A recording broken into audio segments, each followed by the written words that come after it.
പ്രഭാത വാർത്തയിലേക്ക് ഒരിക്കൽ കൂടി സ്വാഗതം. ആദ്യം ലോക്സഭാ തെരഞ്ഞെടുപ്പ് വിശേഷങ്ങൾ. ICL FinCorp 24 ഇലക്ഷൻ സമർപ്പിക്കുന്നത് ICL FinCorp, the intelligent choice. Powered by Asset, responsibly yours.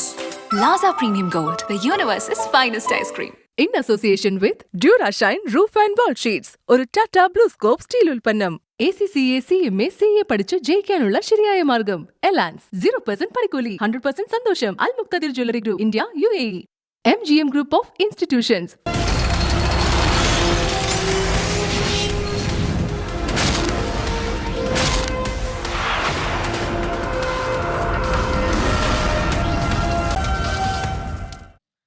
തെരഞ്ഞെടുപ്പിന് 4 നാൾ മാത്രം ബാക്കി നിൽക്കെ ആരോപണ പ്രത്യാരോപണങ്ങളിൽ കലങ്ങി മറിയുകയാണ് രാഷ്ട്രീയ കേരളം. അശ്ലീല വീഡിയോ നിർമ്മിച്ചെന്ന ആരോപണത്തിൽ നിന്ന് വടകരയിലെ LDF സ്ഥാനാർത്ഥി KK ശൈലജ പിന്നാക്കം പോയി. ആറ്റിങ്ങലിൽ വോട്ടിന് പണം എന്ന ആരോപണമാണ് പ്രധാന ചർച്ച. പരസ്യപ്രചാരണം അവസാനിക്കാൻ 3 ദിനം മാത്രം ബാക്കി. ഏറ്റവും ഒടുവിൽ ആരോപണ പ്രത്യാരോപണങ്ങളുടെ ചാമ്പ്യനാകാനാണ് മുന്നണികളുടെ ശ്രമം. വടകരയിൽ ഏറെ നാളായി കത്തിനിന്ന അശ്ലീല വീഡിയോ ആരോപണത്തിൽ നിന്ന് KK ശൈലജ പിന്മാറി. അശ്ലീല വീഡിയോ അല്ല, ഫോട്ടോ ആണ് നിർമ്മിച്ചത് എന്നായിരുന്നു ശൈലജയുടെ പുതിയ വെളിപ്പെടുത്തൽ. എന്നാൽ KK ശൈലജയുടെ പഴയ വീഡിയോകൾ ഉയർത്തിക്കാട്ടി കള്ളത്തരങ്ങൾ പൊളിഞ്ഞുവെന്നാണ് UDFന്റെ വാദം. ആറ്റിങ്ങൽ മണ്ഡലത്തിലെ പ്രധാന ചർച്ച വോട്ടിന് പണം ആരോപണമാണ്. വ്യവസായി ബിജു രമേശ് UDF സ്ഥാനാർത്ഥി അടൂർ പ്രകാശിനു വേണ്ടി പണം വിതരണം ചെയ്തുവെന്ന ആരോപണം കടുപ്പിക്കുകയാണ് LDF. പണം വിതരണം ചെയ്യാനുള്ള ഡീൽ ഉറപ്പിച്ചുവെന്നാണ് LDF സ്ഥാനാർത്ഥിയുടെ ആരോപണം. UDFും LDFും മണ്ഡലത്തിൽ വ്യാപകമായി പണമൊഴുക്കുന്നുവെന്ന് BJPയും ആരോപിക്കുന്നു. പരാജയഭീതിയിൽ LDFന്റെ കഥയാണിതെന്നാണ് UDFന്റെ പ്രതിരോധം. സംസ്ഥാനത്ത് മുഖ്യമന്ത്രിയും രാഹുൽ ഗാന്ധിയും തമ്മിലുള്ള വാക്പോര് മറ്റൊരു തലത്തിലേക്ക് കടക്കുകയാണ്. മുഖ്യമന്ത്രിക്കെതിരെ പ്രിയങ്ക ഗാന്ധി കൂടി രംഗത്തെത്തിയതോടെ അതൊരു ദേശീയ വിഷയമായി മാറി. രാഹുൽ ഗാന്ധി പിണറായി വിജയൻ വാക്പോര് പ്രധാനമന്ത്രി നരേന്ദ്രമോദി മഹാരാഷ്ട്രയിൽ ഉന്നയിച്ചതോടെ കേരളത്തിലെ പ്രശ്നങ്ങൾ ദേശീയ വിഷയമായി കൂടി മാറുകയാണ്. അവസാന ലാപ്പിൽ പരമാവധി ദേശീയ നേതാക്കളെ കളത്തിലിറക്കാനാണ് മുന്നണികളുടെ ശ്രമം. രാഹുൽ ഗാന്ധി നാളെ വീണ്ടും കേരളത്തിലേക്ക് എത്തും. 24 തിരുവനന്തപുരം. വ്യക്തിഹത്യയിൽ ആരോപണ പ്രത്യാരോപണങ്ങൾ കടുക്കുന്ന വടകരയിൽ പ്രചാരണം ടോപ്പ് ഗിയറിലാണ്. വിശ്രമമില്ലാതെ വോട്ടർമാരിലേക്ക് എത്തുകയാണ് സ്ഥാനാർത്ഥികൾ. അവശേഷിക്കുന്നത് വിരലിലെണ്ണാവുന്ന ദിനങ്ങൾ. 7 നിയമസഭാ മണ്ഡലങ്ങളിലും പരമാവധി വോട്ടർമാരെ ഇതിനകം കണ്ടുകഴിഞ്ഞു. ജനങ്ങൾക്കിടയിലേക്ക് ഇറങ്ങുമ്പോൾ ആത്മവിശ്വാസം കൂടുന്നുവെന്ന് UDF സ്ഥാനാർത്ഥി ഷാഫി പറമ്പിൽ. വടകരയുടെ സ്നേഹം കൂടി വരികയാണ്. അതെനിക്ക് ശരിക്കും അനുഭവപ്പെടുന്നുണ്ട്. അതിൻ്റെ ഒരു പിന്തുണയും സപ്പോർട്ടും കൂടുതൽ താഴെ തലങ്ങളിൽ നിന്ന് കിട്ടിത്തുടങ്ങുന്നു എന്നുള്ളതാണ്. മറ്റേ നമ്മൾ പുറത്തുനിന്നുള്ളൊരു അസസ്മെൻറ്റും സെൻട്രലൈസ്ഡ് വരുന്ന സമയത്തുള്ള എല്ലാ ഭാഗത്തുനിന്നും ആൾക്കാർ വരുന്നുണ്ടാവുന്നൊരു അസസ്മെൻ്റ് ആണല്ലോ. ഇതിപ്പോൾ ഗ്രൗണ്ടിൽ ചെല്ലുമ്പോൾ അവിടുന്ന് കിട്ടുന്ന ഒരു സ്നേഹം ഇമ്പാക്റ്റും കൂടുതലാണ്. അതുകൊണ്ട് തന്നെ സ്വാഭാവികമായിട്ടും ആത്മവിശ്വാസം വർദ്ധിക്കുന്നുണ്ട്. ദേശീയ നേതാക്കളും മുഖ്യമന്ത്രിയും മണ്ഡലത്തിലെത്തിയതിന്റെ ആവേശത്തിലാണ് ഇടത് സ്ഥാനാർത്ഥിയും പ്രവർത്തകരും. 20-ലധികം സ്വീകരണ കേന്ദ്രങ്ങളിൽ വോട്ട് തേടി സ്ഥാനാർത്ഥി എത്തുന്നു. വടകര പാർലമെന്റ് നിയോജക മണ്ഡലത്തിൽ നിന്ന് ജയിച്ചു വന്ന LDFന്റെ ആശയഗതിക്കനുസരിച്ച് LDFന്റെ നിർദ്ദേശമനുസരിച്ച് പാർലമെന്റിൽ ഇന്ത്യൻ ജനാധിപത്യത്തിനും മതേതരത്വത്തിനും വേണ്ടി ഈ നാട്ടുകാരുടെ നാക്കായി എന്റെ ശബ്ദം കൂടി ഉണ്ടായിരിക്കുമെന്ന് പറയാനാണ് ഈ അവസരത്തിൽ ഞാൻ ആഗ്രഹിക്കുന്നത്. ഇത്തവണ ഒരു മാറ്റം പ്രതീക്ഷിച്ച് NDA സ്ഥാനാർത്ഥി പ്രഫുൽ കൃഷ്ണനും മണ്ഡലത്തിൽ ഓടി നടന്ന് വോട്ട് ചോദിക്കുന്നുണ്ട്. 24 കോഴിക്കോട്. CPIയുടെ ദേശീയ നേതാവ് കൂടിയായ വയനാട്ടിലെ LDF സ്ഥാനാർത്ഥി ആനി രാജയ്ക്ക് വോട്ട് അഭ്യർത്ഥിക്കാൻ രാജ്യത്തിന്റെ വിവിധ ഭാഗങ്ങളിൽ നിന്ന് നിരവധി പേരാണ് എത്തുന്നത്. പല ഭാഷകളിലുള്ള മുദ്രാവാക്യങ്ങൾ മുഴക്കിയും പാട്ടുകൾ പാടിയുമാണ് പ്രചാരണം.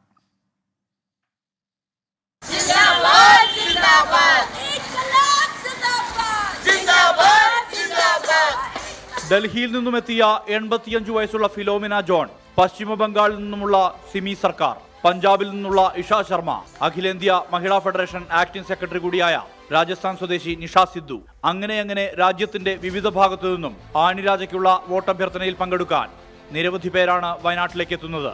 തെരുവുകളിൽ മുദ്രാവാക്യം മുഴക്കിയും പാട്ടുകൾ പാടിയും ഇവർ വോട്ടുകൾ തേടുകയാണ്.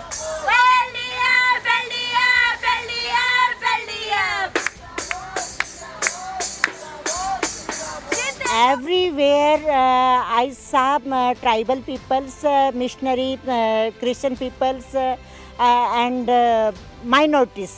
They all are interested and with us. I saw many women. I where to go any town, village. There is very good response. ഡൽഹിയിലെ AIYF AISF നേതാക്കളും കൂട്ടത്തിലുണ്ട്. ജവഹർലാൽ നെഹ്റു സർവകലാശാലയിലെ വിദ്യാർത്ഥിയായ അമുദ ജയദീപും ഡൽഹി യൂണിവേഴ്സിറ്റിയിലെ മൊഹസീന മുഹമ്മദും AIYF ഡൽഹി സംസ്ഥാന ഘടകത്തിന്റെ സോഷ്യൽ മീഡിയ കോർഡിനേറ്ററായ ഷിജോ വർഗീസും പ്രചാരണത്തിൽ സജീവം.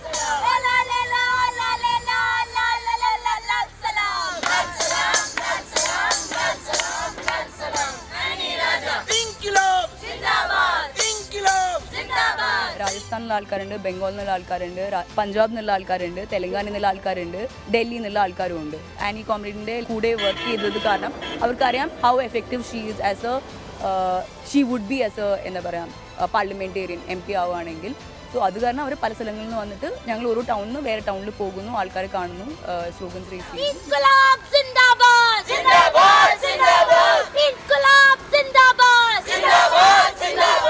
നേരത്തെ തമിഴ്നാട്ടിലെ സത്യമംഗലത്തു നിന്നും മണിപ്പൂരിൽ നിന്നും അടക്കമുള്ളവർ ഇവിടെ പ്രചാരണത്തിനുണ്ടായിരുന്നു. 24 വയനാട്. ജാർഖണ്ഡിൽ ഇന്ത്യ സഖ്യത്തിന്റെ മഹാറാലി ഇന്ന് റാഞ്ചിയിലെ പ്രഭാത് താര ഗ്രൗണ്ടിലാണ് പരിപാടി. കേന്ദ്ര ഏജൻസികളുടെ ദുരുപയോഗം അടക്കമുള്ള വിഷയങ്ങൾ മുൻനിർത്തിയാണ് പ്രതിഷേധ മഹാറാലി സംഘടിപ്പിക്കുന്നത്. ഡൽഹി മുഖ്യമന്ത്രി അരവിന്ദ് കെജ്രിവാളിന്റെ ഭാര്യ സുനിത കേജ്രിവാൾ റാലിയിൽ പങ്കെടുക്കും. കേന്ദ്ര ആഭ്യന്തരമന്ത്രി അമിത്ഷാ ഇന്ന് പശ്ചിമബംഗാളിൽ പ്രചാരണത്തിനെത്തും. BJP അധ്യക്ഷൻ JP നദ്ദ ഇന്ന് മഹാരാഷ്ട്രയിലും കർണാടകയിലും വിവിധ പ്രചാരണ പരിപാടികളിൽ പങ്കെടുക്കും. ഡൽഹി മുഖ്യമന്ത്രി അരവിന്ദ് കെജ്രിവാളിന് ജയിലിൽ ഇൻസുലിൻ നിഷേധിച്ച വിഷയത്തിൽ ഡൽഹി സർക്കാരും ലഫ്റ്റനന്റ് ഗവർണറും തമ്മിൽ വീണ്ടും ഏറ്റുമുട്ടൽ. കെജ്രിവാളിനെ ജയിലിൽ വെച്ച് കൊലപ്പെടുത്താനുള്ള ഗൂഢാലോചന നടക്കുന്നുവെന്നാണ് ആം ആദ്മി പാർട്ടിയുടെ ആരോപണം.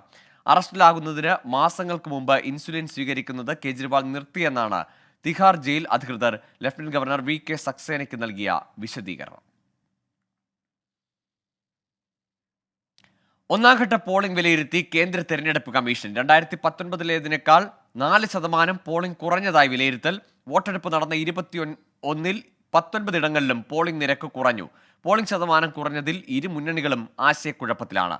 ബൽറാം നെടുങ്ങാടിയുണ്ട് ഡൽഹിയിൽ നിന്ന് വിശദാംശങ്ങളുമായി. ബൽറാം, മഹാരാഷ്ട്രയിലടക്കം കൊണ്ടുപിടിച്ച പ്രചാരണം നടന്ന പല സ്ഥലത്തും ഈ വോട്ടിംഗ് പുറകോട്ട് പോയത്, താഴേക്ക് പോയതിൽ മുന്നണികൾക്ക് ആശങ്കയുണ്ടായിരുന്നു. തെരഞ്ഞെടുപ്പ് കമ്മീഷൻ ഇതിനെ എങ്ങനെയാണ് വിലയിരുത്തുന്നത്?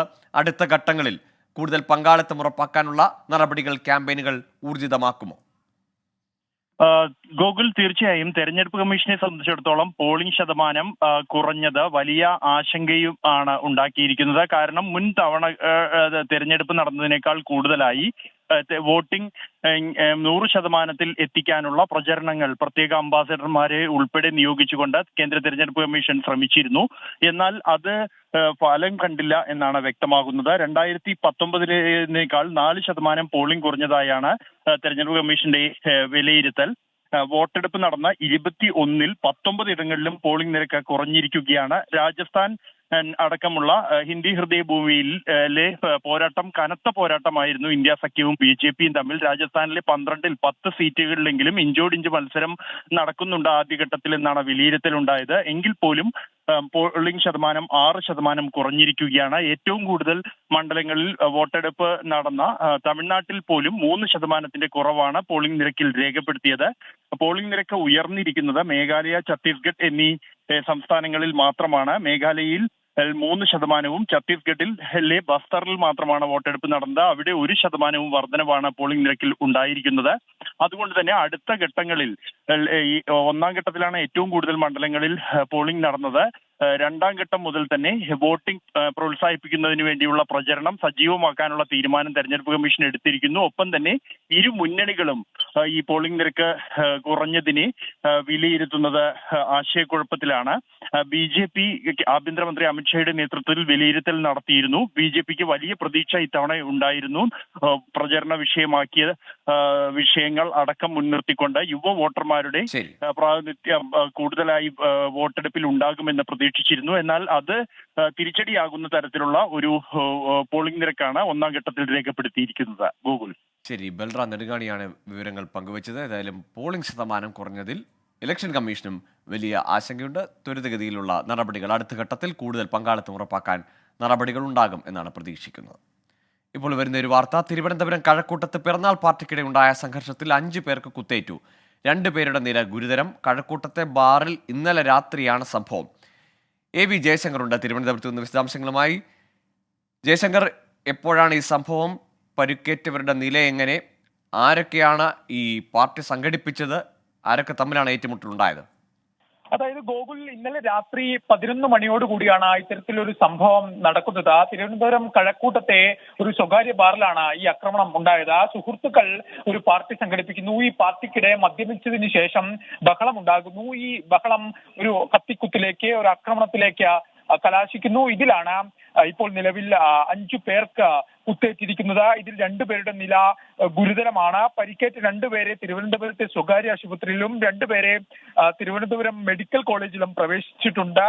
ഇതിൽ ഒരാളുടെ പരിക്ക് സംഭവിച്ച ഒരാളുടെ നിസ്സാരമായ പരിക്ക് മാത്രമാണുള്ളത്, ഗുരുതരമല്ല. പക്ഷേ 2 പേരുടെ ഗുരുതരമായ പരിക്കേറ്റ നിലവിൽ ചികിത്സയിലാണ്. എന്ത് കാരണം കൊണ്ടാണ് ഇവർ തമ്മിൽ പ്രശ്നമുണ്ടായതെന്നോ ഇത് കത്തിക്കുത്തിലേക്ക് നയിച്ചതെന്നോ ഇതുവരെ കണ്ടെത്താനായിട്ടില്ല. പോലീസ് ഇത് സംബന്ധിച്ച് അന്വേഷണം നടത്തുന്നുണ്ട്. ഇന്നലെ രാത്രി ഏറെ വൈകിയാണ് ഇത്തരം ഒരു സംഭവം നടന്നത്.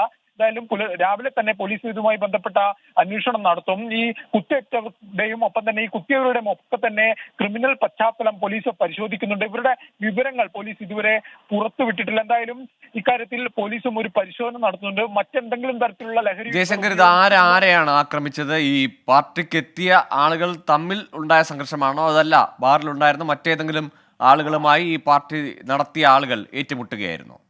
അതായത് ആ ബാറിൽ ഉണ്ടായിരുന്ന ആളുകൾ തമ്മിലാണ് സംഘർഷം. ഇത് ഏതെങ്കിലും തരത്തിലുള്ള സുഹൃത്തുക്കളാണോ അല്ലയോ എന്നുള്ള കാര്യത്തിൽ നിലവിൽ വ്യക്തതയില്ല. കാരണം ഇന്നലെ രാത്രി ഏറെ വൈകി നടന്നൊരു സംഭവമാണ്. പോലീസ് ഇക്കാര്യത്തിൽ അന്വേഷണം നടത്തി വരുന്നതേയുള്ളൂ.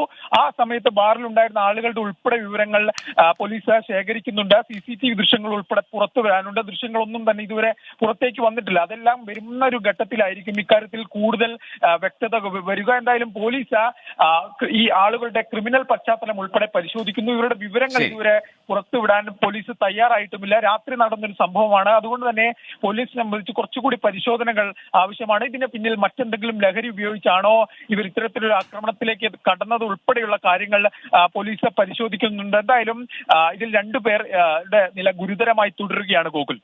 ശരി, തിരുവനന്തപുരം കഴക്കൂട്ടത്തെ ബാറിലാണ് ബർത്ത്ഡേ പാർട്ടിക്കിടയിൽ സംഘർഷമുണ്ടാകുന്നത്. കത്തിക്കുത്ത്, അതിനുശേഷം 5 പേർക്ക് പരിക്കേൽക്കുന്നു. അതിൽ 2 പേരുടെ നില ഗുരുതരമെന്ന വിവരമാണ് AB ജയശങ്കർ പങ്കുവെക്കുന്നത്. ഇടുക്കി നെടുങ്കണ്ടത്ത് ജപ്തി നടപടികൾക്കിടെ വീട്ടമ്മ ആത്മഹത്യ ചെയ്യാനിടയായതിൽ വിശദീകരണവുമായി സൗത്ത് ഇന്ത്യൻ ബാങ്ക്.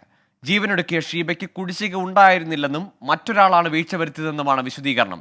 ബാങ്കിനെതിരെ പ്രതിഷേധം ശക്തമാണ്. ഷീബ ദിലീപ് ഇപ്പോൾ താമസിക്കുന്ന വീടിന്റെ ആദ്യത്തെ ഉടമയാണ് സൗത്ത് ഇന്ത്യൻ ബാങ്കിന്റെ നെടുങ്കണ്ടം ശാഖയിൽ നിന്ന് ആധാരം പണയപ്പെടുത്തി ലോൺ എടുക്കുന്നത്. 2015 അത്.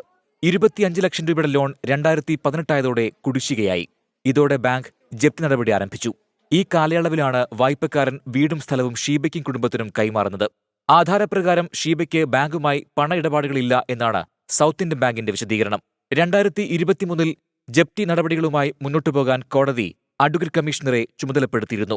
കമ്മീഷണറുടെ നേതൃത്വത്തിൽ ജപ്തി നടപടികൾ പുരോഗമിക്കുന്നതിനിടെയാണ് ഷീബ പെട്രോൾ ഒഴിച്ച് തീ കൊളുത്തിയത്. കോട്ടയം മെഡിക്കൽ കോളേജിൽ ചികിത്സയിലിരിക്കെ ഇന്നലെ വൈകിട്ടായിരുന്നു മരണം. പ്രതിഷേധ സാധ്യതകൾ കണക്കിലെടുത്ത് ബാങ്കിന് പോലീസ് സുരക്ഷ ഏർപ്പെടുത്തി. മരിച്ച ഷീബയുടെ മൃതദേഹം പോസ്റ്റ്മോർട്ടം നടപടികൾക്ക് ശേഷം ഇന്ന് ബന്ധുക്കൾക്ക് വിട്ടുനൽകും. 24 ഇടുക്കി. ആദിവാസി പെൺകുട്ടിയെ വനത്തിനുള്ളിൽ തൂങ്ങി മരിച്ച നിലയിൽ കണ്ടെത്തി. നിലമ്പൂർ ചാലിയാർ പഞ്ചായത്തിലെ വാളന്തോട് കണ്ടിലപ്പാറ കോളനിയിലെ ലാലു വിജയ ദമ്പതികളുടെ മകൾ അഖിലയാണ് മരിച്ചത്. നിലമ്പൂർ മാനവേദൻ സ്കൂളിലെ ഹയർ സെക്കൻഡറി വിഭാഗത്തിലാണ് പഠിക്കുന്നത്. ഇന്നലെ വൈകുന്നേരം 3 മണി മുതൽ കുട്ടിയെ കാണാനില്ലായിരുന്നു. വീട്ടുകാരും ബന്ധുക്കളും നാട്ടുകാരും തെരച്ചിൽ നടത്തുന്നതിനിടെ രാത്രി 10 മണിയോടെ കോളനിക്ക് സമീപമുള്ള വനത്തിലെ മരത്തിൽ തൂങ്ങി നിൽക്കുന്ന നിലയിൽ കണ്ടെത്തുകയായിരുന്നു. സംസ്ഥാനത്ത് ബുധനാഴ്ച വരെ 10 ജില്ലകളിൽ ചൂട് കൂടാൻ സാധ്യതയെന്ന് കേന്ദ്ര കാലാവസ്ഥാ വകുപ്പിന്റെ മുന്നറിയിപ്പ്. പാലക്കാട് ഉയർന്ന താപനില 39 ഡിഗ്രി വരെ രേഖപ്പെടുത്തിയേക്കും. ആലപ്പുഴയിൽ താപനില 38 ഡിഗ്രി സെൽഷ്യസ് വരെയും, കൊല്ലം, പത്തനംതിട്ട, തൃശൂർ, കോഴിക്കോട്, കണ്ണൂർ ജില്ലകളിൽ താപനില 37 ഡിഗ്രി സെൽഷ്യസ് വരെയും ഉയർന്നേക്കും. കോട്ടയം, എറണാകുളം, മലപ്പുറം ജില്ലകളിൽ ഉയർന്ന താപനില 36 ഡിഗ്രി സെൽഷ്യസ് വരെയും വർദ്ധിക്കാൻ സാധ്യതയുണ്ട്. സാധാരണയേക്കാൾ 2 മുതൽ 3 ഡിഗ്രി സെൽഷ്യസ് വരെ ചൂട് കൂടുമെന്നാണ് മുന്നറിയിപ്പ്. ഉച്ചയ്ക്ക് ശേഷം മലയോര മേഖലകളിൽ ഇടിമിന്നലോട് കൂടിയ വേനൽ മഴയ്ക്കും സാധ്യതയുണ്ട്. ശക്തമായ കാറ്റിനും മോശം കാലാവസ്ഥയ്ക്കും സാധ്യതയുള്ളതിനാൽ കർണാടക, ലക്ഷദ്വീപ് തീരങ്ങളിൽ മത്സ്യബന്ധനത്തിന് വിലക്കേർപ്പെടുത്തി. കൊച്ചി വാട്ടർ മെട്രോയുടെ ഫോർട്ട് കൊച്ചിയിലേക്കുള്ള സർവീസ് ഇന്ന് മുതൽ. 10 മണിക്ക് ഹൈക്കോർട്ടിൽ നിന്നാണ് ആദ്യ സർവീസ്. 40 രൂപയാണ് നിരക്ക്. ഫോർട്ട് കൊച്ചിയുടെ വിനോദസഞ്ചാര മേഖലയ്ക്ക് പുതിയ സർവീസ് കരുത്താകുമെന്നാണ് വിലയിരുത്തൽ. 2 റൂട്ടുകളും 9 ബോട്ടുകളുമായി ആരംഭിച്ച വാട്ടർ മെട്രോ ഇപ്പോൾ 5 റൂട്ടുകളിലാണ് സർവീസ് നടത്തുന്നത്. സംസ്ഥാന വനിതാ ശിശു വികസന വകുപ്പിന് കീഴിലെ അഭയ കേന്ദ്രങ്ങൾക്ക് സർക്കാർ വിഹിതം മുടങ്ങിയിട്ട് 9 മാസം. ജീവനക്കാരുടെ ശമ്പളത്തിനും നിത്യചെലവുകൾക്കും ഉൾപ്പെടെ വലിയ പ്രതിസന്ധിയാണ് നേരിടുന്നത്. ഗാർഹിക പീഡനത്തിനിരയായ സ്ത്രീകളെയും കുട്ടികളെയും പാർപ്പിക്കുക എന്ന ലക്ഷ്യത്തോടെയാണ് സർക്കാർ അഭയകേന്ദ്രങ്ങൾ ആരംഭിക്കുന്നത്. തുടർച്ചയായി സർക്കാർ വിഹിതം മുടങ്ങിയതോടെ ഈ സ്ഥാപനങ്ങളുടെ പ്രവർത്തനം തന്നെ പ്രതിസന്ധിയിലാണ്. ജീവനക്കാർക്ക് ശമ്പളം മുടങ്ങിയിട്ട് 9 മാസം പിന്നിട്ടു. മാസങ്ങളായി പ്രവർത്തന ഫണ്ട് പോലും ലഭിക്കുന്നില്ല. ഇതോടെ അന്തേവാസികളുടെ ഭക്ഷണത്തിന് പണം കണ്ടെത്താൻ നെട്ടോട്ടമോടുകയാണ് ജീവനക്കാർ. പല ജീവനക്കാരും സ്വന്തം കയ്യിൽ നിന്ന് പണമെടുത്ത് സ്ഥാപനം നടത്തിക്കൊണ്ടുപോകേണ്ട അവസ്ഥയിലാണ്. 11 അഭയകേന്ദ്രങ്ങളാണ് സംസ്ഥാനത്തുള്ളത്. ഇവയുടെ നടത്തിപ്പ് സർക്കാർ ഇതര സംഘടനകൾ വഴിയാണെങ്കിലും മുഴുവൻ ഫണ്ടും നൽകുന്നത് സംസ്ഥാന സർക്കാരാണ്.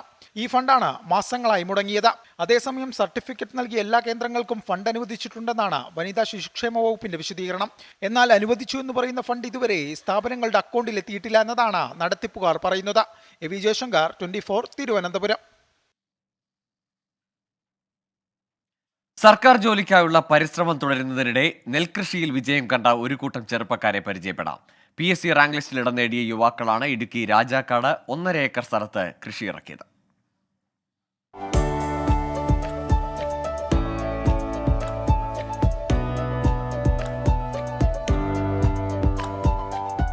ഹൈറേഞ്ചിൽ ഇന്നത്ര പരിചിതമല്ലാത്ത നെൽകൃഷി തിരികെ എത്തിക്കാനുള്ള ശ്രമത്തിലാണ് ഈ ചെറുപ്പക്കാർ. PSC പഠനത്തിന് ഒരുമിച്ച് കൂടിയ സുഹൃത്തുക്കൾ. ഇടയ്ക്ക് എപ്പോഴോ ഉണ്ടായ സംസാരത്തിനിടെ നെൽകൃഷി ചെയ്താലോ എന്നൊരു ചോദ്യം. PSC റാങ്ക് ലിസ്റ്റിൽ ഇടം പിടിച്ച 12 ഉദ്യോഗാർത്ഥികൾ അങ്ങനെ നെൽകൃഷി ചെയ്യാനായി മണ്ണിലിറങ്ങി.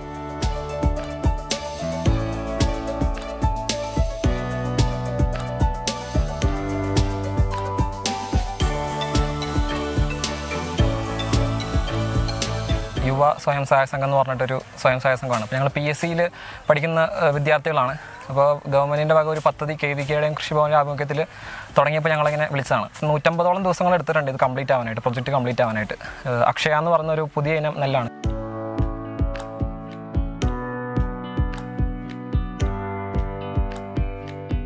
രാജാക്കാട്ടിലെ 1.5 ഏക്കർ പാടത്താണ് അക്ഷയ ഇനത്തിൽപ്പെട്ട നെല്ല് വിതച്ചത്. 8 കിൻഡലോളം ഉൽപാദനവും നേടാനായി. ശാന്തൻപാറ കൃഷി വിജ്ഞാന കേന്ദ്രത്തിന്റെയും കൃഷി വകുപ്പിന്റെയും പഞ്ചായത്തിന്റെയും സഹകരണത്തോടെയായിരുന്നു നെൽകൃഷി ഇറക്കിയത്. വരും വർഷങ്ങളിൽ തരിശായി കിടക്കുന്ന കൂടുതൽ പാടത്ത് കൃഷി വ്യാപിപ്പിക്കാനാണ് ഇവരുടെ പദ്ധതി. 24 ഇടുക്കി. തിരുവനന്തപുരം മാനവീയം വീഥിയിൽ കാവലായിരുന്ന റാണിയെ അന്വേഷിക്കുകയാണ് നാട്. 12 വർഷമായി മാനവീയത്തിന്റെ സ്വന്തമായിരുന്നു റാണി എന്ന നായ. പക്ഷേ ഒരാഴ്ചയായി റാണിയെ കാണാനില്ല. ഇത് റാണിയാണ്. ഏകദേശം ഒരു 7 days ആയിട്ട് മിസ്സിംഗ് ആണ് മാനവീയത്തിൽ നിന്ന്. നിങ്ങൾ ഇതിനെ എവിടെയെങ്ങാനും ലാസ്റ്റ് എപ്പോഴാണ് കണ്ടായിരുന്നു നിങ്ങളെങ്ങാനും? ഇതാണോന്ന് അറിയില്ല. ഇതേപോലത്തെ ഒരു ആ സൈഡിലെ വണ്ടി പാർക്ക് ചെയ്യുന്നതിൻ്റെ അവിടെ വെച്ച് കണ്ടിട്ടുണ്ടായിരുന്നു. ഉള്ള പട്ടി തന്നെ. മിസ്സിംഗ് ആയതിനു ശേഷം കണ്ടിട്ടില്ല. മിസ്സിംഗ് ആയ ആ ദിവസങ്ങളിലൂടെ ഞാൻ കണ്ടു. ആൾക്കാർ വരുമ്പോഴേ കുറയ്ക്കുന്നുണ്ടായിരുന്നു. അപ്പോൾ ആരെങ്കിലും പേടിച്ചിട്ട് ഇനി ആരെയും എടുത്തുകൊണ്ട് കളഞ്ഞോ എന്ന് ചെറിയ ഡൗട്ടുണ്ട് എനിക്ക്. വലിയ ഉപദ്രവവും കാര്യങ്ങളൊന്നുമില്ല. നല്ല സ്നേഹത്തിലുള്ള ഒരു നായായിരുന്നു. ഇപ്പോൾ കുറേ ദിവസമായി കാണുന്നില്ല ഇവിടെ. ഒരാഴ്ചയായി നഗരത്തിന്റെ മുക്കിലും മൂലയിലും റാണിയെ തിരയുകയാണ് സാംസ്കാരിക പ്രവർത്തകരും മൃഗസ്നേഹികളും നാട്ടുകാരും. തെരുവിന് വെറുമൊരു കാവൽനായ മാത്രമല്ല റാണി, മാനവീയത്തെ സന്ദർശകരുടെ പൊന്നോമന പുത്രി. ഇവിടെയുള്ള കലാസാംസ്കാരിക പ്രവർത്തകർക്കായിക്കോട്ടെ, ഒരു ദിവസം പോലും വന്നു പോയിട്ടുള്ള മനുഷ്യർക്കായിക്കോട്ടെ, ആർക്കും ആയിക്കോട്ടെ, മാനവീയത്തെ റാണി എന്ന് പറയുന്നത് ഭയങ്കര ഒരു ഇമോഷണൽ അറ്റാച്ച്ഡുള്ള ഒരു നായ്ക്കുട്ടി എന്നതിനപ്പുറത്തേക്ക് സത്യം പറഞ്ഞു കഴിഞ്ഞാൽ റാണിയോടൊരു വലിയൊരു എല്ലാവർക്കും വലിയൊരു സ്നേഹം തന്നെ ഉണ്ടായിരുന്നു. ഈ 5 വർഷത്തിനിടയിൽ ഇതുവരെ ഒരു ദിവസം പോലും ഇവിടെ നിന്ന് മാറിയിരിക്കുന്നതായിട്ട് എനിക്ക് എൻ്റെ പേഴ്സണലായിട്ടുള്ളതിൽ എനിക്കറിയത്തില്ല. അപ്പോൾ പെട്ടെന്ന് കുറച്ച് നാൾ കാണാതാവുക. മാനവീയം വീതിയിൽ ഒരിക്കലെങ്കിലും വന്നിട്ടുണ്ടെങ്കിൽ ഇവിടെ ജനിച്ചു വളർന്ന റാണിയെ കണ്ടിട്ടുണ്ടാകാം. സന്ദർശകരുടെ പരിലാളനകളേറ്റ് അവൾ തെരുവിന് കാവലായി നിന്നു. പല മനുഷ്യർക്കും അവരുടെ ജീവിതത്തിൽ ആദ്യമായിട്ടൊരു മൃഗമായിട്ട് ഇടപഴകാനുള്ള ഒരു അവസരം ഉണ്ടായത് തന്നെ റാണി ഇവിടെ മാനവീയത്ത് ഉള്ളതുകൊണ്ടാണ്. അപ്പോൾ ഞാൻ ഉൾപ്പെടെയുള്ള പല ആൾക്കാർക്കും. അപ്പോൾ ആ രീതിയിൽ റാണി വേറൊരു തരത്തിലുള്ള ഒരു കണക്ഷനാണ് ഇവിടെ ഉണ്ടാക്കിയെടുത്തിട്ടുള്ളത്. ഇവിടെ ഇപ്പോൾ വരാതിരിക്കുന്ന പലരെയും ഇവിടമായിട്ട് ബന്ധിക്കുന്ന ഒരേ ഒരു ആളെന്ന് പറയുന്നത് റാണിയാണ്. അപ്പോൾ അങ്ങനെ റാണിയെ കാണാൻ വേണ്ടിയിട്ട് വരാറുണ്ട്. വരുന്ന സമയത്ത് അവൾക്ക് അങ്ങനെ ഒരു അസുഖം ഉള്ളതായിട്ടൊന്നും എനിക്ക് തോന്നിയിട്ടില്ല. എന്നാലും പെട്ടെന്ന് എന്തെങ്കിലും അസുഖം ബാധിച്ച് എവിടെയെങ്കിലും കിടക്കുന്നതാണോ, എന്തെങ്കിലും കഴിക്കാൻ വേണ്ടി പോയിട്ട് അസുഖം ബാധിച്ച് എവിടെയെങ്കിലും കിടക്കുന്നതാണോ എന്നൊന്നും അറിയാൻ പറ്റില്ല. തെരുവിലാകെ പോസ്റ്റർ പതിപ്പിച്ചിട്ടുണ്ട്. സമൂഹ മാധ്യമ അക്കൗണ്ടുകൾ വഴിയും അന്വേഷണമുണ്ട്. പോലീസിൽ പരാതി നൽകി. സമീപത്തെ CCTV ദൃശ്യങ്ങൾ ശേഖരിച്ചും പരിശോധന നടത്തി. പക്ഷേ ഇതുവരെയും കണ്ടെത്താനായിട്ടില്ല. നാടൊന്നിച്ച് റാണിയെ തെരയുകയാണ്. സജീവിനൊപ്പം ഹരികൃഷ്ണൻ, 24 തിരുവനന്തപുരം. ഗസയിൽ ഇസ്രായേൽ ആക്രമണം തുടരുന്നത് പശ്ചിമേഷ്യയിലെ സാമ്പത്തിക സ്ഥിതി മോശമാക്കുമെന്ന IMF. ഇറാൻ ഇസ്രായേൽ സംഘർഷം സങ്കീർണമാകുന്നതും പ്രതികൂലമായി ബാധിക്കുമെന്നാണ് വിലയിരുത്തൽ.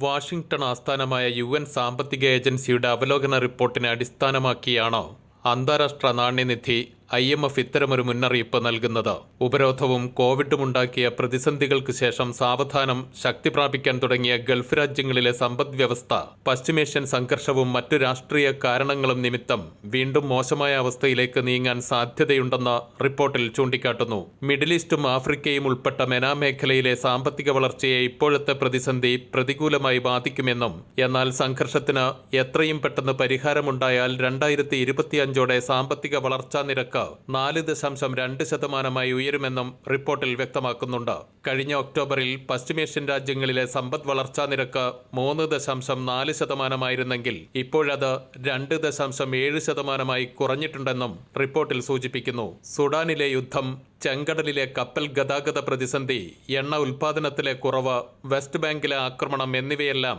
മിഡിൽ ഈസ്റ്റിലെ സാമ്പത്തിക വളർച്ചയെ ഗുരുതരമായി ബാധിച്ചേക്കും. ചെങ്കടലിൽ ഹൂത്തികൾ ഉയർത്തുന്ന ഭീഷണിയും അമേരിക്കൻ സഖ്യം നടത്തുന്ന പ്രത്യാക്രമണങ്ങളും പശ്ചിമേഷ്യയിൽ നേരത്തെ തന്നെ യുദ്ധഭീതി വർദ്ധിപ്പിച്ചിട്ടുണ്ട്. ഇറാനും ഇസ്രായേലിനുമിടയിൽ സംഘർഷം തുടരുന്നതും ചെങ്കടലിലെ ചരക്ക് നീക്കത്തെ ബാധിക്കും. ചെങ്കടൽ ഗതാഗതം ഭീഷണിയിലായതോടെ UAEയും ഖത്തറും അടക്കമുള്ള രാജ്യങ്ങൾ ബദൽ മാർഗങ്ങൾ സ്വീകരിച്ചു തുടങ്ങിയിട്ടുണ്ടെങ്കിലും അതുണ്ടാക്കുന്ന സാമ്പത്തിക നഷ്ടം മേഖലയുടെ സാമ്പത്തിക വളർച്ചയെ ദോഷകരമായി ബാധിച്ചേക്കുമെന്ന് തന്നെയാണ് വിലയിരുത്തൽ. 24 ദോഹ. ഇതോടെ പ്രഭാത വാർത്ത പൂർണ്ണമാകുന്നു.